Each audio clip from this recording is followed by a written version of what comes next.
It's like वो Shakalaka boom boom की pencil होती है ना, बस कि वो आपने ऐसा छू मंतर किया, आपने वो पहना और आप यहाँ पे एक मेरा पर्सनल थॉट ये है कि अगर आप सिर्फ घर पे जो अपने माँ बाप हैं, अगर सिर्फ आप उनका पैर भी छू के निकलते हो तो आपके जो काम होने हैं वो हो जाते हैं। इंस्टिंक्ट होता है जो पता कर लेती है कि हाँ this is going something different, this is not what I expected, या कुछ और मांझरा है। अगर आपको वो गट फीलिंग आ रही है, बैक आउट। हाय हेलो नमस्कार, मैं हूँ एंकर आलोक और आप देख रहे हैं फ्रेंड्स क्लब पॉडकास्ट।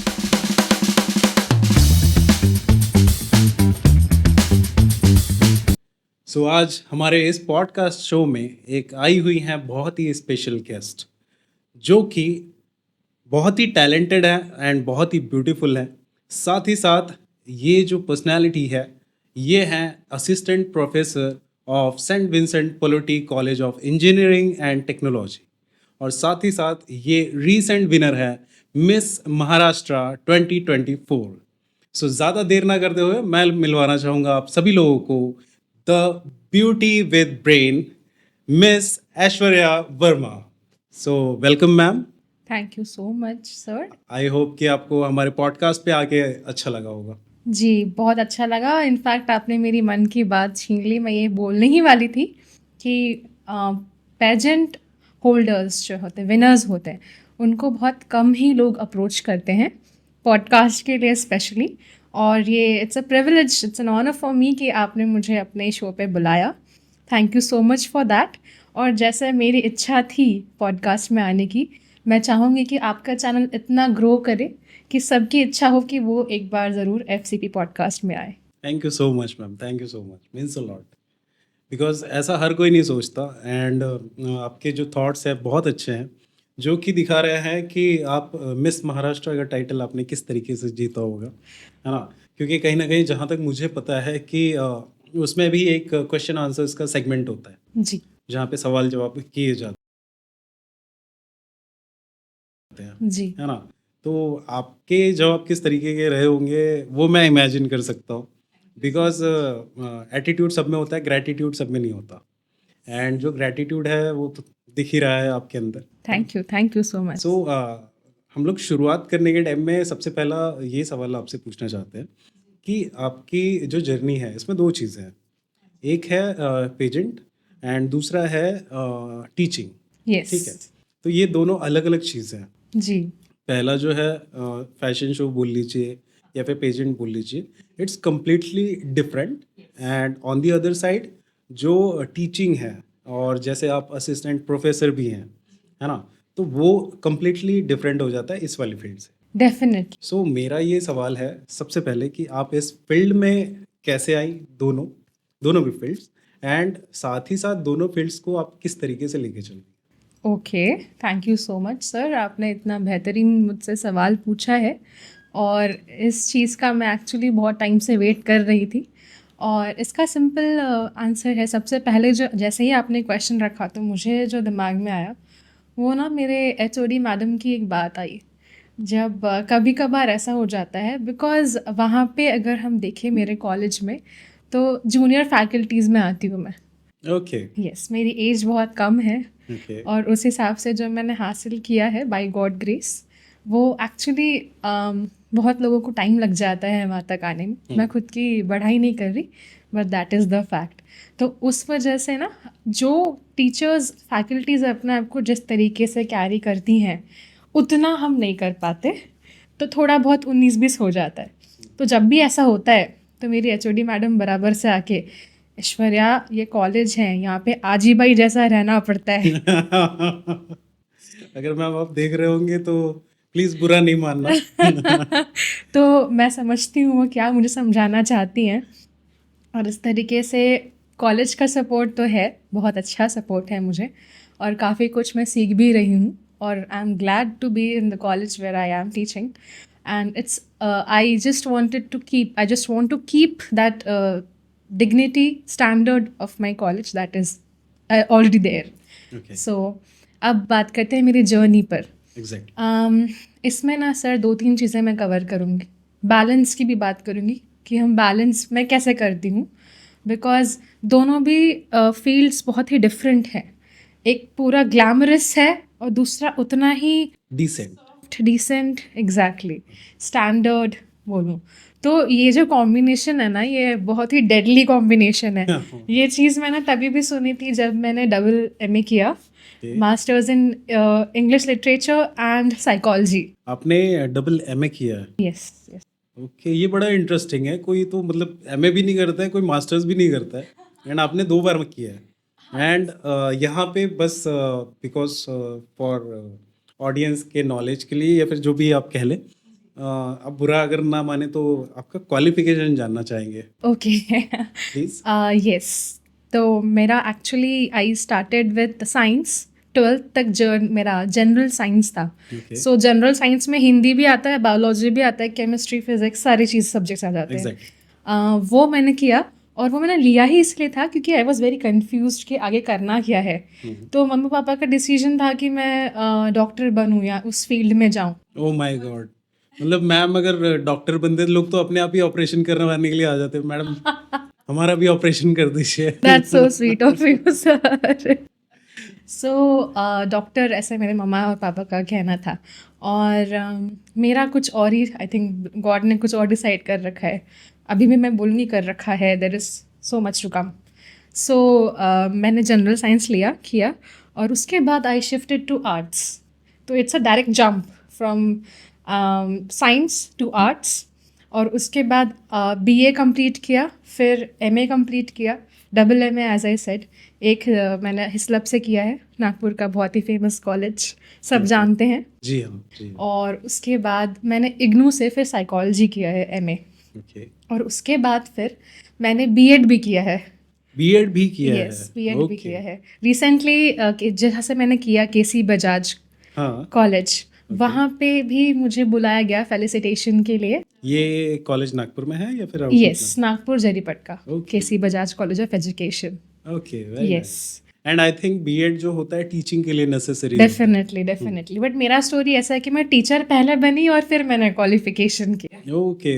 कि मतलब पहले आप वो प्रोफेशन में आ गए हाँ. For job, and then you realise कि नहीं ये भी रिक्वायर है, उसमें रिक्वायर्ड है, यस. सो दैट आपने वो चीज़ें की. हाँ. Okay. मेरे साथ एक है सर कि मैं कोई एक, जो मैंने आज के डेट में समझा है, स्पेशली बीइंग अ वुमेन, कि आप किसी एक ही चीज़ पे निर्भर नहीं रह सकते.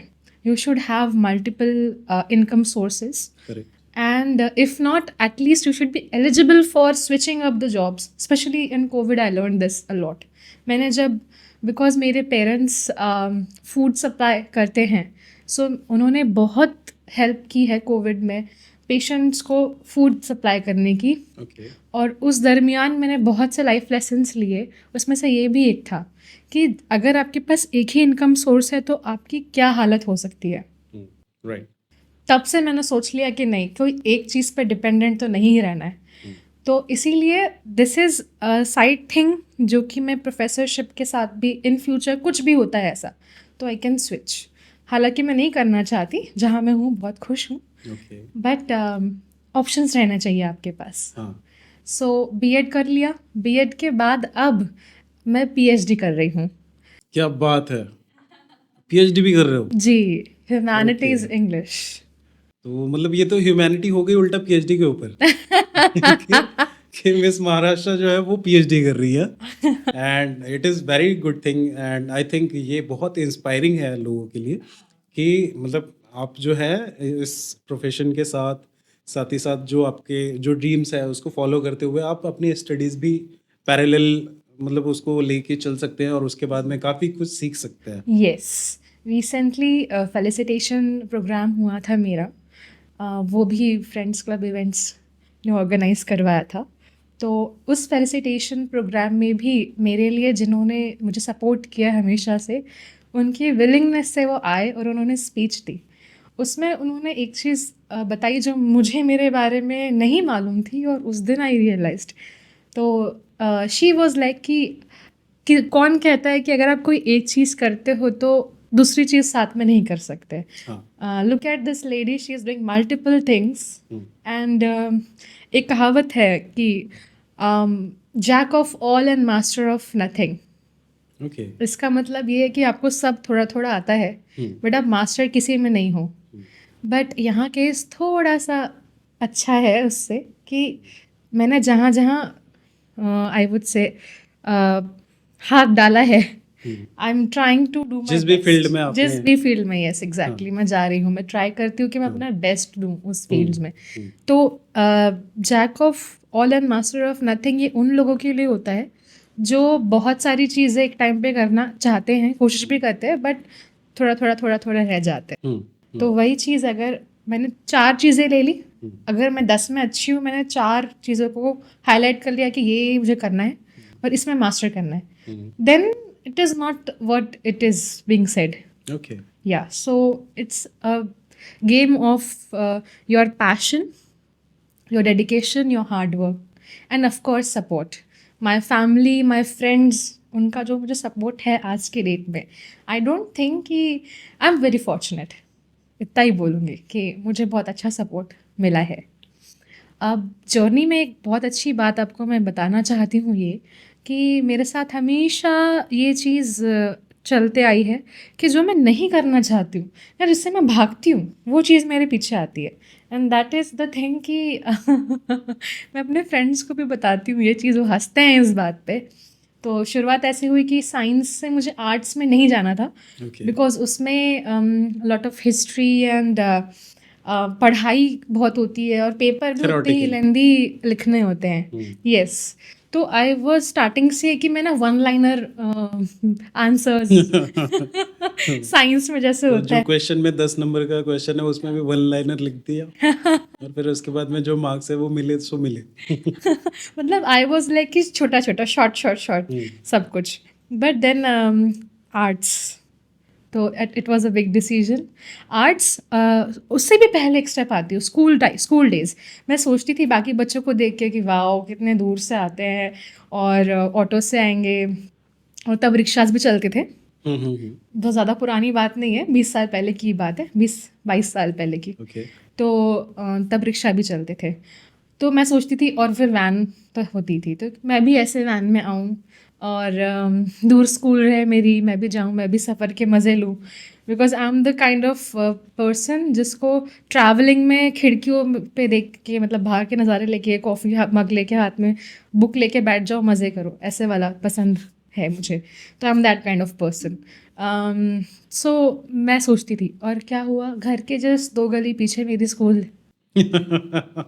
सो कोई चांस ही नहीं। एग्जैक्टली, पैदल आना पैदल जाना। हाँ, उसके पहले जब मैं छोटी थी तब मामा ने रिक्शा हाँ। लगाया था मेरे लिए। बचपन में बहुत चलता था वो। एग्जैक्टली, ये और मैं हमेशा सोचती थी मुझे रिक्शा में नहीं जाना है। ओके। और मेरे साथ वही हुआ।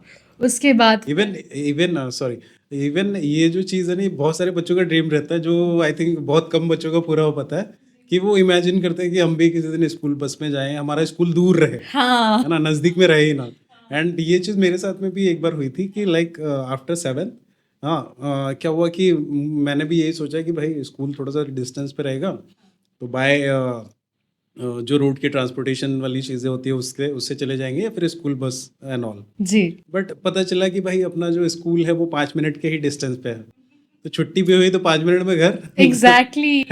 स्कूल भी जाना है तो 5 मिनट में घर, 5 मिनट में स्कूल। हाँ, और स्टार्टिंग से ना मैं वो जो क्लास में सबसे सभ्य बच्ची होती है, स्टूडियस बच्ची होती है, जिसको दुनियादारी से मतलब नहीं है, अपना देखना है, बस अपना अच्छा होना चाहिए काइंड ऑफ।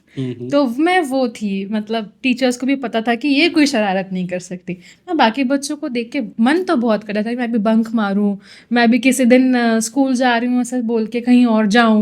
बट देन हम बच्चे थे और हिम्मत तो होती नहीं है, देखो ख्याल बहुत आते हैं पर हिम्मत नहीं होती है।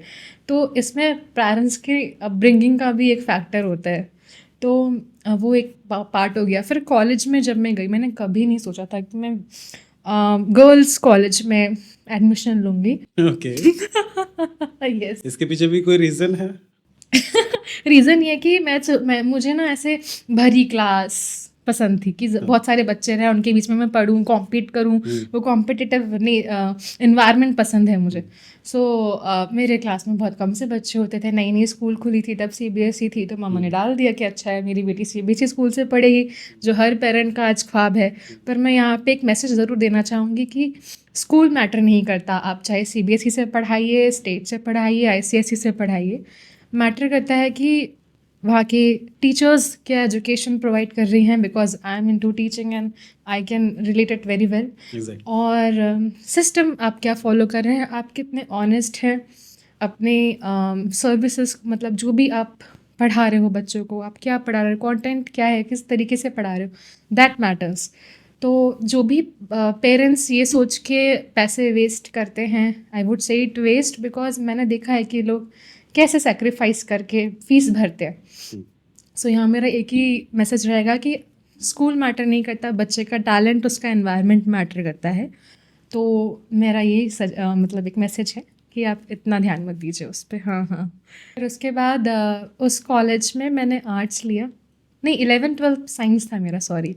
तो 11th-12th एंड कंटिन्यू मेरा ग्रेजुएशन, मतलब 5 साल मैंने उसी गर्ल्स कॉलेज में बिताए हैं जहाँ मैं नहीं जाना चाहती थी, बट जाने के बाद सारे गिले शिकवे दूर हो गए। LED college okay. नाम से ही फेमस है, और वहीं से ही ये जो कीड़ा है मेरे अंदर आया, पेजेंट। पेजेंट, यस, क्योंकि वहाँ मिस एलईडी कॉन्टेस्ट होता है, जिसकी मैं टॉप 5 कंटेस्टेंट रही हूँ। Top 5? Yes, I went till top 5। इसके बाद एक बहुत ही इंटरेस्टिंग सा क्वेश्चन था, जिस वजह से मैं आगे नहीं बढ़ पाई, क्योंकि मैंने बहुत लेंदी आंसर दे दिया था। ओके। हाँ, तो क्वेश्चन कुछ ऐसा था कि आपके पास आपकी फेवरेट कार कौन सी है, तो मैंने कहा मर्सिडीज बेंज। उसके बाद आपके फेवरेट एक्टर कौन है, अक्षय कुमार। आपके फेवरेट क्रिकेटर कौन है, विराट कोहली। तो अगर आपको चांस मिले डेट पे जाने पे, तो आप किन को लेके जाओगी और क्यों? तो मैंने ऑब्वियसली, बिकॉज मेरा एनसीसी भी बैकग्राउंड रहा है, okay. I am NCC C certified. Okay. Yes. So मैंने इसलिए अक्षय कुमार चूज़ किया बिकॉज उनका बैकग्राउंड वैसा रहा है। एग्जैक्ट। सो मैंने वैसे ही आंसर दिया था, बट इट वॉज लेंदी, सो मैं नहीं जीत पाई, आगे नहीं आ पाई। तब मेरा दिमाग काम नहीं करा, लेकिन अब मुझे अगर ये सवाल पूछते, ऐसा मैं सोचती हूँ, तो आई इमेजिन, तो आपका क्या आंसर होता? मेरा आंसर ये होता सर कि उस वक्त रिसेंटली विराट कोहली सर की शादी हुई थी। ओके। सो मेरा सिंपल आंसर होता कि I would choose Akshay Kumar sir, because I don't want Virat Kohli sir to regret for his marriage. So that was a sarcastic and short and sweet answer जो सब एक्सपेक्ट करते हैं। एंड मुझे नहीं पता ये बाकी मतलब कैसा साउंड करेगा लोगों को, बट मेरे को सुन के बड़ी हंसी आई इस पे। एग्जैक्टली सर, लोग पेजेंट्स को जो माइंडसेट है उनका वो ये है कि हाँ आपको सुंदर होना है, इसलिए pageants are also known as beauty contest. तो ये जो वर्ड ब्यूटी है, लोग इसका गलत इंटरप्रेट कर लेते हैं। ब्यूटी में सिर्फ आप कैसे दिखते हो वो मैटर नहीं करता। Beauty is more about your inner beauty, that's personality, कि आप कितना अच्छा जवाब किस सिचुएशन में दे सकते हो, क्योंकि सिचुएशन बेस्ड होते हैं, आईक्यू बेस्ड होता है, जीके क्वेश्चंस होते हैं। बहुत से ऐसे क्वेश्चंस होंगे जिसमें आपका वे ऑफ थिंकिंग देखेंगे कि आप कैसा सोचते हो और आप क्या out of the box answer दे सकते हो। This is the pageant and it is not about how you look, how beautiful you look. यहाँ पे मैं एक मैम का भी मेंशन करना चाहूँगी। She is Rita Gangwani ma'am. Okay. Yeah, and she is army retired officer, okay. And she trains students, she trains contestants who are going for pageants. Aspirants. हाँ, contestants sir. अगर IAS होता तो मैं एस्पिरेंट्स कहती। नो नो, मैं थोड़ा confuse हुआ। वो लाइक जो आर्मी के लिए बच्चे प्रिपेयर करते हैं उनको ट्रेन करते हैं या फिर पेजेंट्स के लिए? नहीं, पेजेंट्स सर। अच्छा, सॉरी, पेजेंट। हाँ, पेजेंट्स, जो पेजेंट्स में आगे जाना चाहते हैं, जीतना चाहते हैं, उनको वो ग्रूम करती है। हाँ। We call it groom. Grooming. Okay, okay, so उन्होंने उनके उनसे मैं बहुत इंस्पायर हूँ। उनकी बुक भी मैं लेके गई थी अभी रिसेंट, जब मैं जयपुर से जीत के आई थी। Okay, she is an author? She is also an author. She is a great lady. Okay, yeah she is a dynamic lady, I would say. So अभी जो पेजेंट्स होते हैं वो पहले के पेजेंट से बहुत अलग है। It is not just the one with slim trim figure and a fair skin. It is more about what I said is inner personality, how you walk, how you answer the question, how you face the audience, how you face your fellow mates, your competitors, after all, and how can you stand different from others? What is the thing unique in you? जैसे हम बोलते हैं ना कि नकल के लिए भी अकल की ज़रूरत पड़ती है। बराबर। तो अगर आप इंस्पायर हो रहे हो किसी से तो आप कितने हद तक उनको कॉपी करोगे, हुँ, और आपको कॉपी भी ऐसा करना है कि आगे वाले को पता ना चले कि कॉपी किया है हुँ, और आप जीत जाओ, हुँ, आपकी यूनिकनेस शो हो जाए। हुँ, तो जैसे I am very much fascinated and she is my icon, Sushmita Sen ma'am. Okay, yes, so if you will see my winning video, उसमें आपको दिखेगा कि मैंने जैसा हेयर स्टाइल किया है और हाँ, अभी थोड़ी देर पहले दिखाया आपने। यस। सो वो क्या, मैंने बिल्कुल मतलब I was unaware of it, but this is how the magic of manifestation works. या, I do manifest. Hmm, I do follow the 11-11 rule. And मैं जब देखती थी, इमेजिन करती थी कि I am wearing the crown, सैश, miss India, and मेरा जो लुक है वो आपको बहुत सिमिलर दिखेगा उनसे।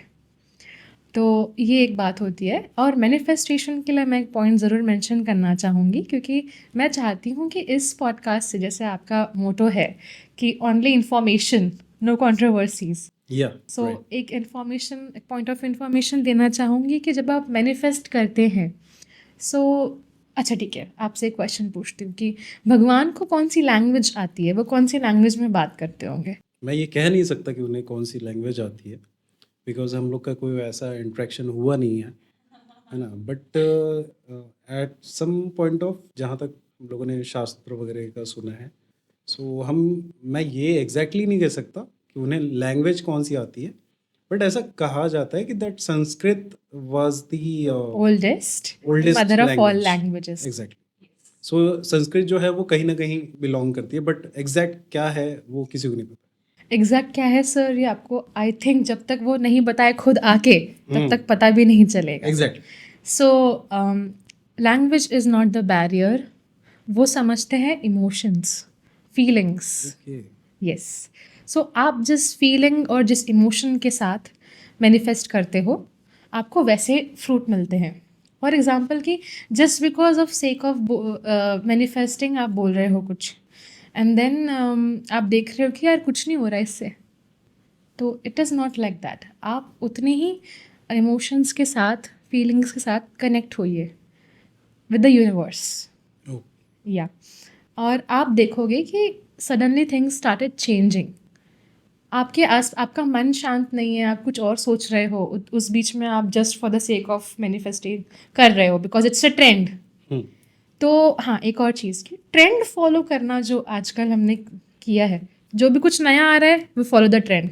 हुँ, फॉर एग्जांपल अभी रिसेंट वाला मुझे जो याद आ रहा है, दैट इज़ अपना एआई वाला, what was that art? Ghibli. हाँ, मेरी फ्रेंड उससे जिबली बोलती है, वो जिबली ओके, है ऐसे बोलती है। ओके, सो जिबली आर्ट, तो ओके। सबने किया, सबने हाँ, पोस्ट डाले, बट मैंने नहीं डाला। मैंने ये इंटेंशनली नहीं किया सर कि ओके, मुझे नहीं डालना है, मैं कुछ अलग करना चाहती हूँ। ये चीज़ें आपके अंदर से होती है हुँ, जो आपको कुछ अलग हटके शो करती है। लिटरली मेरे दिमाग में कुछ नहीं था, बट मैंने जब वो न्यूज़ सुनी कि इतने लोग कर रहे हैं, इतने लोग कर रहे हैं कि सर्वर जो है वो पिघल रहे हैं, और वो कह रहे हैं कि please don't do it, stop doing hmm, this. ये आया था। यस। हुँ, तो मेरे दिमाग में जो चीज़ आई, मैंने जस्ट एक पोस्ट डाला कि this is the thing, I will not post it because it is somebody's खून पसीने की मेहनत, एग्ज़ैक्टली। राइट? सालों सालों की मेहनत।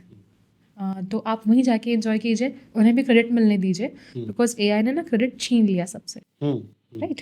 तो I don't wanted this to happen. तो मैंने बस सिंपल सा एक लिख के भेजा कि क्रेडिट उनको मिलना चाहिए जो उसके असली हकदार है, ना कि एआई को। काइंड ऑफ दिस था। So I will not post any Ghibli, you must be waiting for my Ghibli art. And literally मुझे मेरे ही कंटेस्टेंट्स के मैसेजेस आए ओके। जो मेरे साथ थे कंपटीशन में कि यार मैं भी सेम सोच रही थी। सो this is what it makes a difference. Exactly. हाँ, मैं चाहती तो मैं भी ट्रेंड फॉलो कर सकती। हाँ। So don't be the trend follower, be the trend setter. That will definitely make you part. Okay. तो थोड़ा सा आपकी जो फील्ड है और ये जो पेजेंट्स होते हैं, इसके दो साइड्स होते हैं, है ना? कोई भी चीज़ हो या फिर कोई भी काम हो, उसके दो फेजेस होते हैं। तो जो एक अच्छा वाला साइड होता है, एक वो बुरा सबको वाला दिखता है टीवी पर, एग्जैक्टली। उसके जो पीछे की स्टोरी हाँ। होती है वो किसी को नहीं तो दिखती। अगर मैं बैक साइड की बात करूँ कि ऑन दी अदर साइड क्या चीज़ें चलती हैं, so can you please explain? Definitely, sir. I would like to explain. So, if I just ask you to give me the heads of a coin, will you be able to give me the head, only the head side? Only head sides? Yes. No, I can't.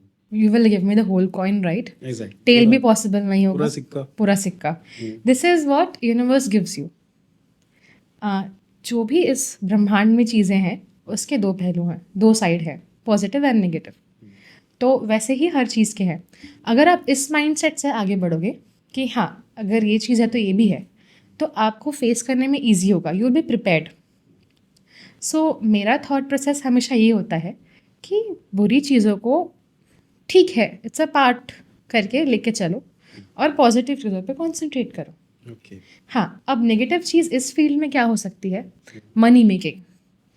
क्योंकि अगर आपने भी शायद कुछ pageants host किए होंगे जो नागपुर में होते हैं, लोकल जो शोज़ होते हैं या फिर कहीं पर भी, तो आजकल ना सर ये एक मार्केट बन चुका है।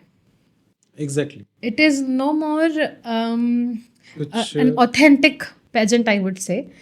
It is more of a money making platform. जैसे लोग पैसे कमाने के लिए कुछ भी करते हैं, कुछ भी। एंड इसमें होता क्या है कि जो जेन्युइन पर्सन है ना, जो मतलब कि काफ़ी लॉन्ग टर्म से मेहनत कर रहा है या फिर डिजर्विंग कैंडिडेट है, बेसिकली सिंपल लैंग्वेज में, तो कई बार ऐसा होता है कि डिजर्विंग कैंडिडेट भी जीतता नहीं है, ऑन दी अदर साइड कोई और जीत जाता है। एंड जो सो कॉल्ड रीजंस सेटिंग होते हैं। Sir, setting. हाँ। सो कॉल्ड रीजन मैं बोलना चाहूँगी कि सेटिंग होती है। ओके। और मैं इस पॉइंट ऑफ व्यू से नहीं बोलूँगी कि क्योंकि मैं जीत नहीं पाई तो मैं सेटिंग वर्ड यूज़ कर रही हूँ, बट मैंने ये चीज़ ऑब्जर्व की है, नोटिस की है। और अब इस बात से मैं पर्दा हटा भी देती हूँ। सेटिंग का मतलब? सेटिंग का मतलब सर कुछ भी हो सकता है। सेटिंग का मतलब आप पैसे दे दो, सेटिंग का मतलब आप उसको कुछ ऐसा दे दो जो उसको चाहिए। अब उसमें आप जो इमेजिन कर सकते हो सब पॉसिबल है। ओके। कोई काम दिला सकते हो, उनकी कुछ डिज़ायर्स है जो आप फुलफिल कर सकते हो। तो ऐसी बहुत सारी चीज़ें होती है and that is something which is I would से a common thing, because I think that it is natural, because वो यूनिवर्स से आ रही है।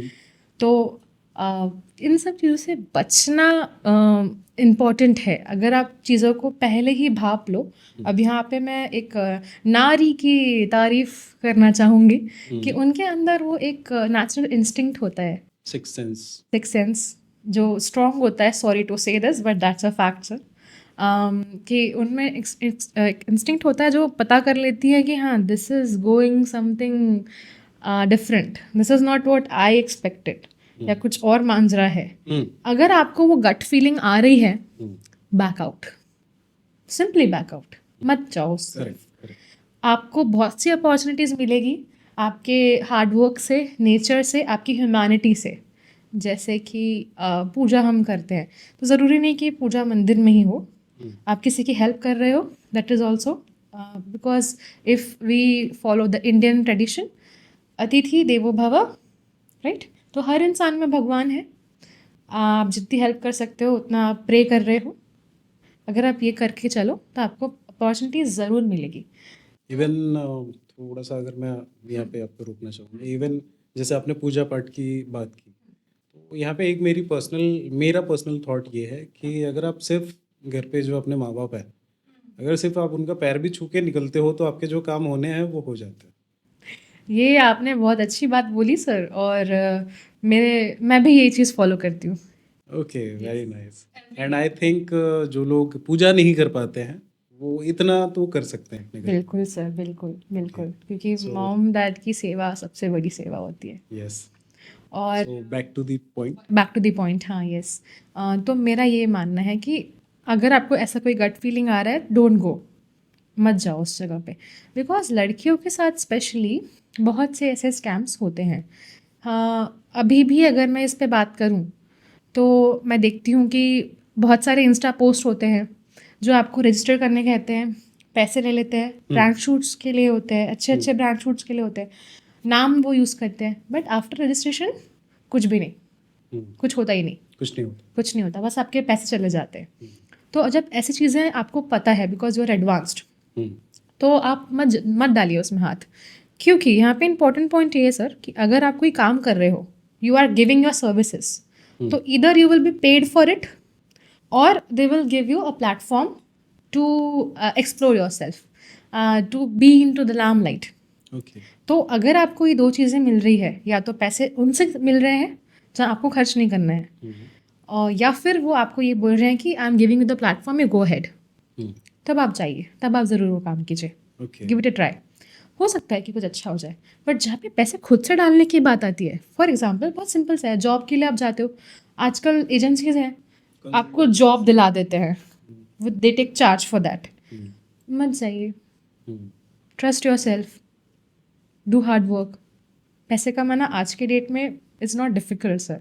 एंड जो लोग मतलब पर्सनल लेवल पे काम करते हैं या फिर जिन लोगों ने पर्सनल लेवल पे स्टार्ट किया है, वो ये चीज़ 100% समझ जाएंगे कि आप एक दो जगह पे नहीं हुआ आपका कोई बात नहीं, आप तीसरी जगह पे जाओ, चौथी जगह पे जाओ, और कहीं ना कोई चांस दे ही देता है।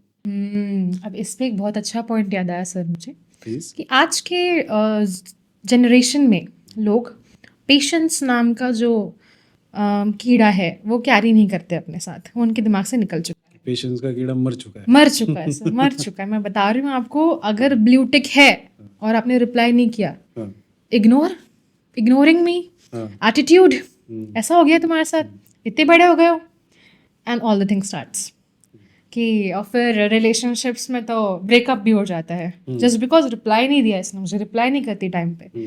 तो ये जो पेशेंस चीज़ है ना सर, ये बहुत इंपॉर्टेंट है आज की डेट में, जो नहीं है। और मेरा एक आर्टिकल भी आया था सिटी लाइन्स में, हितवाद में, जिसमें मैंने इस पे लिखा था कि पेशेंस आज के डेट में क्यों कम हो रहा है, व्हाट इज़ द रीज़न। तो because we are getting faster and faster, 2G 3G 4G 5G और पता नहीं कितने G आएंगे, और तो उससे क्या हो रहा है ना कि लोगों में पेशेंस नहीं रह रहा। अब आज अगर आप वो फेज़ याद करोगे जब चिट्ठियाँ भेजी जाती थी और उनका इंतज़ार किया जाता था, करेक्ट। और आज कंपैरिजन करोगे तो it is something like extent thing for us now. बहुत एक्सट्रीम। एग्जैक्टली, और वो एक यूनिक चीज़ हो गई है। सो मैम, कई बार ऐसा होता है कि just because of some settings या फिर सेटलमेंट्स, जो कॉम्पिटिशन्स जो लोग जीत जाते हैं, तो ऐसे जो ऑर्गेनाइजर्स हैं या फिर जो ऐसे एस्पिरेंट्स या फिर क्या पार्टिसिपेंट्स बोलिए, पार्टिसिपेंट्स, यस। जो है, उन लोगों के लिए आप क्या सजेस्ट करना चाहोगे? ओके, सबसे पहले तो मैं ये बोलूँगी कि जितने लोग इसे बिजनेस बना के रखे हैं, प्लीज़ बंद कर दीजिए, प्लीज़। क्योंकि इससे ना आप किसी का सपना तोड़ रहे हो, लेकिन वो ना जो डिज़र्विंग है ना, या जो डिज़र्व करते हैं, या जो मेहनत से जीते हैं, उनको बदनाम कर देती है सर ये चीज़ें। मैं आज भी जाती हूँ शोज़ में, मैं देखती हूँ सिर्फ बड़े बड़े टोकनियाँ लगा के औरतें घूमती है। I would literally use this, I am sorry जो ऐसा करते हैं, बट दैट्स द फैक्ट। क्योंकि जब उनसे 2 मिनट बात करो ना, आपको समझ में आ जाता है सर कि आप, इस लेडी ने क्राउन खरीद के पहना है या जीता है। And this is a very cruel truth sir, जो मैं आज शेयर कर रही हूँ आपसे। जो मेरे साथ मेरे कंटेस्टेंट्स हैं या रह चुके हैं इस फील्ड में, वो बेहतर समझते हैं कि मैं क्या बोल रही हूँ। उन्हें भी एक्सपीरियंस आया है, बस वो आगे आके बोल नहीं पाते क्योंकि उसके लिए वो बोल्डनेस चाहिए। एग्जैक्टली। कि इसके बाद क्या लोगों को पता चल जाएगा कि इसने क्राउन खरीदा था, तो अगर मैंने भी खरीदा है तो लोगों को पता चल जाएगा कि मैंने खरीदा है। यहाँ पे एक चीज़ है कि जो बेचने वाला है वो तो नहीं सोच रहा, हाँ, जो खरीदने वाला है वही सोचे जा रहा है। क्योंकि सर ये उससे रिलेटेड है, उसका पर्सनल मोमेंट होता है, ये उसके रेपुटेशन की बात होती है, उसके रिस्पेक्ट की बात होती है। और जब ये होता है ना, तो सबसे बुरा उनको लगता है जो सेकंड रनर अप, मैं जैसे फर्स्ट रनर अप, या फिर और कंटेस्टेंट्स होते हैं जो डिजर्विंग होते हैं बट वो विन इसलिए नहीं कर पाते क्योंकि कुछ अमाउंट जो उन्होंने फिक्स करके रखी है वो हम दे नहीं पाए। हाँ, रजिस्ट्रेशन फीस, ग्रूमिंग फीस के नाम पे पैसे लिए जाते हैं और बाद में आपको, जो कि मतलब एक क्या बोलेंगे कि ठीक है, अगर वो चीज़ का उतना अमाउंट है तो उससे आई थिंक ज़्यादा लिए जाते होंगे। हाँ यस डेफिनेटली, अलग से जैसे हम अंडर टेबल मनी देते हैं ना, बस वैसे ही। ओके। हाँ, तो ये चीज़ ऑथेंटिक पेजेंट्स में नहीं होती, I am being very clear with this. जितना आपका रजिस्ट्रेशन चार्जेस है, ग्रूमिंग चार्जेस है, उसके अलावा वो सबके लिए सेम होगा sir, on screen of screen सबके लिए सेम होगा। एग्जैक्टली। डिसीजंस जूरी मेंबर पे डिपेंड करेंगे, उनके स्कोर शीट पे डिपेंड करेंगे, ना कि एंकर्स और उनकी सेटिंग्स और उनके ऑर्गेनाइजर्स पर। ये एक बहुत बड़ा डिफरेंस है ऑथेंटिक जो पेजेंट कि और फेक पेजेंट। जो कि बैक स्टेज चलता है। बैक स्टेज डेफिनेटली सर, बहुत सी चीज़ें बैक स्टेज चलती है। सो अभी इसमें आगे हम ये जानना चाहेंगे जो कि आई थिंक बहुत सारे लोगों को नहीं पता होगा कि जो पेजेंट्स होते हैं, ब्यूटी पेजेंट्स है ना, उसकी भी आई थिंक बहुत सारी अलग अलग कैटेगरीज होती है हाँ, ना? ये अच्छा पॉइंट है सो सर। मैं ये जानना चाहूँगा, इवन हमारी जो ऑडियंस होगी वो भी ये जानना चाहेगी कि कई बार ऐसा होता है कि कुछ लोग कम हाइट होती है क्योंकि ऑलमोस्ट मॉडलिंग के लिए या फिर ऐसे शोज़ के लिए आपकी बॉयज़ की कुछ 5.7 हाइट चाहिए रहती है एंड गर्ल्स की जो है वो 5 अबव आई थिंक 5.5। तो ऐसा रहता है, तो जो लोग कम हाइट के हैं, मोटे हैं, है ना, या फिर जिनका फिटनेस नहीं है ना, और उसके बाद में कुछ अगर विमेंस हैं जो कि हेल्दी हैं, और उसके बाद अलग अलग टाइप की यस बॉडी टाइप्स हैं। I will tell you. So क्या ऐसे भी लोग ब्यूटी पेजेंट्स में पार्टिसिपेट कर सकते हैं? डेफिनेटली सर कर सकते हैं, बिकॉज अब वो चीज़ नहीं रही जो पहले थी, जैसे मैंने आपको अभी भी कहा। इसलिए मैंने आपको रीटा मैम का नाम बताया था, because she actually trains such categories. मेरी उनसे जब बात हुई थी उन्होंने मुझे बताया she is Guinness book of world record holder. Oh wow. Yes, और वो उन्हें इसीलिए मिला because she grooms the categories, जैसे कैंसर पेशेंट्स, फिर जो आपने हाइट की बात की, पतीत, जिसको फ्रेंच वर्ड है, दैट मीन्स स्मॉल गर्ल्स, मतलब स्मॉल। क्या बोलते हैं उसको? पतीत सर, ओके। पतीत, PATIT। तो that is for short headed people. Yes, उनके लिए पेजेंट्स होते हैं, डिसेबल्ड के लिए होते हैं, डफ एंड डम के लिए होते हैं। डेफ एंड डम। यस, डेफ एंड डम के लिए भी होते हैं। फिर अभी जो आप LGBTQAI+ कैटेगरी देखते हैं, उनके लिए भी होते हैं। ओके। यस, एंड हाँ, plus size? Plus size definitely होते हैं। अब वो जो highlight, plus size I think अभी बहुत सारे लोगों को पता है, एग्जैक्टली बट जो अदरवाइज जो आपने बताया वो नहीं पता होगा। एग्जैक्टली, हाँ, तो ये सारी कैटेगरीज के लिए भी आज की डेट में पेजेंट्स होते हैं। Okay. Only the motto is only कि आप इनर ब्यूटी देखिए। हाँ, correct. So it's a personality contest for me. It's not just a beauty pageant. That's why I always say it personality contest. इसमें आप क्या हो, आप वो दिखते हो। बहुत अच्छा जवाब दिया मैम, और साथ ही साथ एक और चीज़ मैं कहना चाहूँगा कि that you are miss Maharashtra 2024। But आप, अगर मैंने और ऑडियंस ने नोटिस किया होगा तो आपने वो क्राउन जो है वो लाइक कैरी नहीं किया है या फिर पहना नहीं है, क्यों? आपको क्राउड नहीं दिख रहा है ना? ऑब्वियसली। आप लोग को दिख रहा है? नहीं, उनको भी दिख नहीं रहा दिख है? रहा है। नहीं दिख रहा है। तो एक्चुअली सर, ये जो क्राउन है ये सिर्फ मुझे दिखता है, ये मैं पहन के रखती हूँ हमेशा, ऐसा मैं इमेजिन करती हूँ। ओके। यस, तो क्राउन की जगह जहाँ है वो वहाँ महफूज है, और उसको जब मैं कैरी करती हूँ तो जिस तरीके से मेरा बिहेवियर होना चाहिए, पर्सनालिटी होनी चाहिए, वो मैं अपने साथ कैरी करती हूँ। तो it's like my imaginary thing that I carry with me always. और यही मैं उनको भी मैसेज देना चाहूँगी जो हर इवेंट में वो जा रहे हैं पहन के, तो वो ना करिए प्लीज़। वो तौहीन हो जाती है हमारे क्राउन की। और अगर आप कैरी कर रहे हो तो carry that attitude, carry that personality, that gratitude. Overall completely. Yes, it's like वो शाकालाका बूम बूम की पेंसिल होती है ना, हाँ हाँ। बस कि वो आपने ऐसा छू मंतर किया, आपने वो पहना और आप कंप्लीटली चेंज। तो ये चाहूँगी कि क्राउन रहे ना रहे आपके सर पे, always feel that you are a pageant holder, like winner हो आप। तो अब उस तरीके से अपने आप को हर जगह कैरी कीजिए। तो जैसे एक ये हो गया कि आपसे पैसे लिए जाते हैं आपको क्राउन पहनाने के लिए, तो क्राउन की दुकान बन गई है।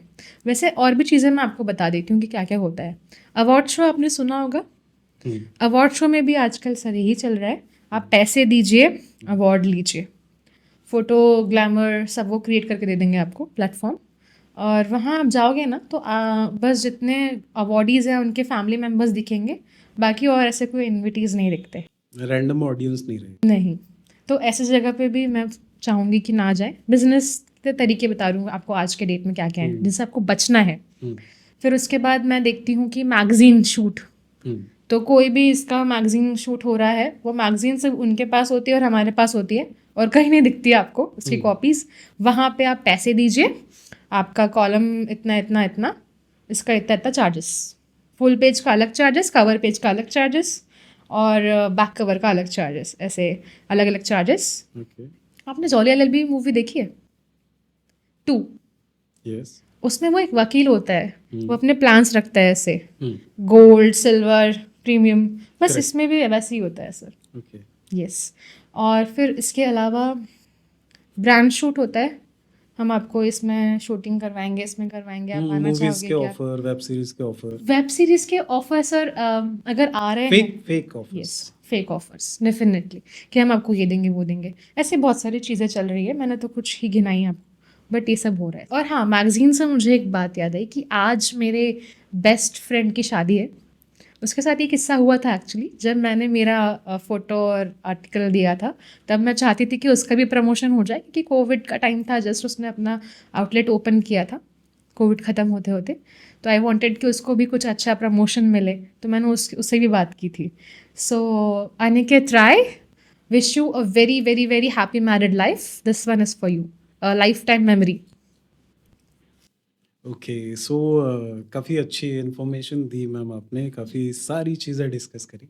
अभी लास्ट एंड लास्ट में ना मेरे पास में एक ऐसा सवाल है जो काफ़ी दिन से मेरे दिमाग में चल रहा था, एंड इट इज़ बिकॉज कि जो पार्शियलिटी नहीं बोल सकता, बट ये रूल्स हैं अलग अलग फील्ड के, दो अलग फील्ड्स हैं, एक है ब्यूटी पेजेंट एंड एक है बॉडी बिल्डिंग। तो मेरा सवाल ये है कि जिस तरीके से बॉडी बिल्डिंग में स्टेरॉइड्स या फिर ड्रग्स लेना अलाउ नहीं होता है, जी। ठीक है, वैसे ही ब्यूटी पेजेंट्स में मेकअप अलाउ करना चीटिंग क्यों नहीं होती है? आपका सवाल बहुत ही वैलिड है और बहुत ही अच्छा है, पर इसका सिंपल सा जवाब दूंगी कि जितने कॉन्फिडेंटली मैं आज फेस कर रही हूँ कैमरा को, वो बिकॉज ऑफ मेकअप है। So I will not become Aishwarya Rai if I am doing this makeup, I will be Aishwarya Verma only, right? तो मेकअप ये चीज़ करती है कि वो आपके कॉन्फिडेंस को बूस्ट करती है। तो ये जो 2.5 किलो का मेकअप है, तो ये आपको ऊपर ले जाता है, आपका Okay. कॉन्फिडेंस यहाँ से यहाँ लेके आता है। तो वैसे ही अगर स्टेरॉइड्स वाला तो मांझरा देखो ऐसा है सर कि वो मैंने किया नहीं है, तो मैं उसका ये नहीं बोल सकती और जस्टिफाई नहीं कर सकती उसको। बट हाँ, मेकअप क्यों यूज़ होता है उसका ये आंसर है कि आप जो हो उसको थोड़ा और 10x हो जाएगा वो चीज़, Okay. और वो कॉन्फिडेंस आपके अंदर आएगा, एक प्रेजेंटेबल लुक आएगा। इसीलिए मेकअप अलाउ है, ऐसा मुझे लगता है कि आज के डेट में makeup is for me also, it's a second dress, like आप वेयर करते हो ना, it's a cloth for me, जिसके बिना मैं घर से शायद ही बाहर निकल पाऊँ। तो वो जो कॉन्फिडेंस आता है वो मेकअप से आता है। जी। सो आपके हिसाब से ब्यूटी पेजेंट्स में जो मेकअप है उसको कंटिन्यू रखना चाहिए? यस, आप देखोगे उनको विदाउट मेकअप और मेकअप, आपको ज़्यादा फ़र्क नहीं दिखेगा, बिकॉज पेजेंट्स में आपको ओवरऑल ग्रूम होते हैं वो आप, तो आपकी स्किन, आपकी हेल्थ, डाइट, वॉकिंग, सब कुछ देखा जाता है उसमें, हेयर, सब पे काम किया जाता है। तो फिर उतना डिफरेंस आपको नहीं लगेगा। और अगर हमारे साथ ऐसा बहुत बार होता है सर, मेकअप कभी छूट गया, कभी नहीं हो पाया, तो उसके बावजूद अगर आप सेल्फ मेकअप करके भी स्टेज पे उतर जाओ तो आपका कॉन्फिडेंस सेम रहना चाहिए। That is the part of grooming and that is what pageant grooming gives you. हर किसी को ये फील्ड चूज करना चाहिए, बट सोच समझ के, जहाँ आपके पैसे ज़्यादा खर्च ना हो। तो ये थे हमारे साथ मिस महाराष्ट्र 2024 ऐश्वर्या वर्मा मैम, जो कि असिस्टेंट प्रोफेसर हैं और साथ ही साथ ब्यूटी पेजेंट्स जो है उसके बहुत सारे टाइटल्स अपने नाम कर चुकी हैं। एंड आई होप कि आपको ये पॉडकास्ट अच्छा लगा होगा। तो जाते जाते मेरी कुछ लाइनें हैं जो मैं आप लोग के साथ साझा करना चाहता हूँ। वो लाइनें हैं कि दोस्तों ज़िंदगी में मिलने की फरियाद करते रहना, दोस्तों ज़िंदगी में मिलने की फरियाद करते रहना, और अगर ना मिल सके तो कम से कम याद करते रहना। So here we have miss Maharashtra, miss Aishwarya Verma ma'am. Thank you so much sir. और वाह वाह वाह वाह, काफ़ी अच्छी शायरी आपने सुनाई हमें, मुझे बहुत अच्छा लगा। और thank you so much for inviting me into this platform. I hope आपको बहुत अच्छा लगा होगा यहाँ पे आके। बहुत अच्छा। मैं जो बोलना चाहती थी, सबको शेयर करना चाहती थी, वो मैं फाइनली कर पाई, जिसका मैं बहुत बहुत बेसब्री से इंतज़ार कर रही थी काफ़ी समय तक कि कब मुझे ये मौका मिले। Thank you so much for giving me this मौका। और मैं चाहूँगी कि ऐसे ही सभी लोगों को आप मौके देते रहिए। और उसके लिए आप सबको, माय डियर फ्रेंड्स, हमारे चैनल को, FCP पॉडकास्ट को लाइक, शेयर और सब्सक्राइब करना पड़ेगा, ताकि आपके पास ऐसी बहुत सारी अच्छी अच्छी इन्फॉर्मेशन आती रहे। Thank you so much, keep watching. So this is anchor Alok, और आई होप कि आपको ये पॉडकास्ट, ये वीडियो अच्छा लगा होगा। एंड ये भी जो पॉडकास्ट था ये इन्फॉर्मेटिव था आप सभी लोगों के लिए। आगे भी ऐसे ढेर सारे पॉडकास्ट मैं लेकर आने वाला हूँ, और अलग अलग फील्ड के अलग अलग लोगों के साथ हम मुलाकात करेंगे, बातचीत करेंगे। सो तब तक के लिए बने रहिए हमारे साथ, और thank you so much for watching and take care.